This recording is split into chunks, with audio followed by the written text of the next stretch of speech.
Hi, I'm Galen Zamara, the chef at Almanac restaurant in New York City. And today we're gonna make grilled oysters with a lemon, thyme, and shallot butter. This is a fun way to grill an oyster. I'm only gonna barely cook it, and what's nice about that is you keep a lot of those characteristics, the brininess and the flavors of the oyster that you like raw, and really it's just warmed and you can introduce some more flavors to it. And it needs to be pretty meaty. So I really like the East Coast oysters from, like New York on up to Maine, medium-sized ones. And what we're gonna put on it is very similar to what you might put on it when it's raw. You might put a mignonette of like vinegar and shallots and herbs and stuff. The butter gives it this kind of richness that goes with it. I think that's the big thing, and it happens to be fun and surprisingly something that you can do at home. And a lot of people do grill oysters and a lot of people do it wrong. So there's one little trick that people need to do, and I think they'll like it much better. So we're down in the kitchen at Almanac, and we're gonna get started on this oyster dish. The first thing I've done is picked out some nice oysters. These are a good size. These are Island Creek oysters from Massachusetts. First, we're gonna make this compound butter.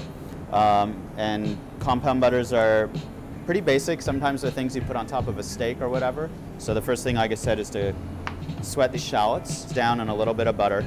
And we don't want any color on these. I just want to sweat these gently, even just a minute or two. And while that's working, I have this thyme and lemon zest, and we're going to put this into a bowl. Champagne vinegar or a white wine vinegar. And then these are cooked down again.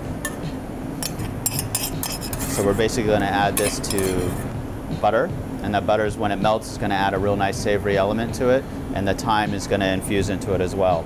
And all we're doing is mixing this butter, which I've left out basically so it's soft, and we just mix this together. You don't want the butter to melt, it's just softened. So we just really whip that in well so everything gets incorporated evenly into it, all of the zest and the herbs and the shallots. And now what we're going to do is open up these oysters. And what I like to do is use a towel, and I put the towel over the edge of the oyster. I also don't want to lose the juice that's inside the oyster. That's very important and integral to the part of this dish. So it's very key that when we open these up, you try to keep all of the juices that's in the shell. I remove it from the bottom of the shell there, and I'm going to put it on a plate or anything, or you could use the top part of the shell to balance it so that all the juices stay in there during this stage. One of the mistakes a lot of people make when they're grilling oysters, they don't shuck the oyster. They just take the oyster and they put it right on the grill and they cook it until it opens. And I find by the time the oyster actually cooks and opens up, it's totally overcooked. So that's why I like to go through the stage of shucking it first. And all we're gonna do is put a little bit of butter right on top of this. And then we put the lids right back on. And at this point you can hold them until you're ready to cook them. So now we're going to take them over to the grill and grill them up. You want your grill obviously hot, about moderate heat though. We don't need to sear these too hard. If you do too hard, what happens is the shell will get really, really hot, and it'll overcook the oysters as they sit, because the actual shell itself will remain hot for a long time. So moderate heat, and you want to, again, keep the shells flat on the grill.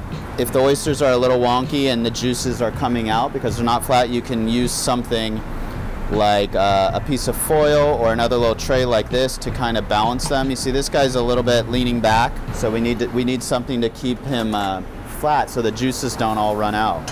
And depending on how thick the shell is, how hot your grill is, this might take between 2 to 5 minutes, which is a long time, but the way you tell is when the butter's melted and the oysters are just warm, and at that point they're done. So all you do is you just can lift off the shell and take a peek in there. That's as easy as that. So these should be about ready. I can feel they're nice and hot. They've been on for a few minutes now. So we'll just lift the shell and peek at it. Oh, and you can see the butter's all melted, and it's mixed with the brine of the oyster and created its own little sauce, and the oysters are just warm. So I'm gonna put them down on this plate here that has seaweed and salt on it, which will hold them flat again because we don't want to lose any of these juices, and these are ready to go. Well, we serve them like this with the tops on so that they stay warm, and the guests just take the tops right off. They come right off super easy, and then they eat the oyster out of the shell like that. Thanks so much for watching, and these are the grilled oysters at Almanac.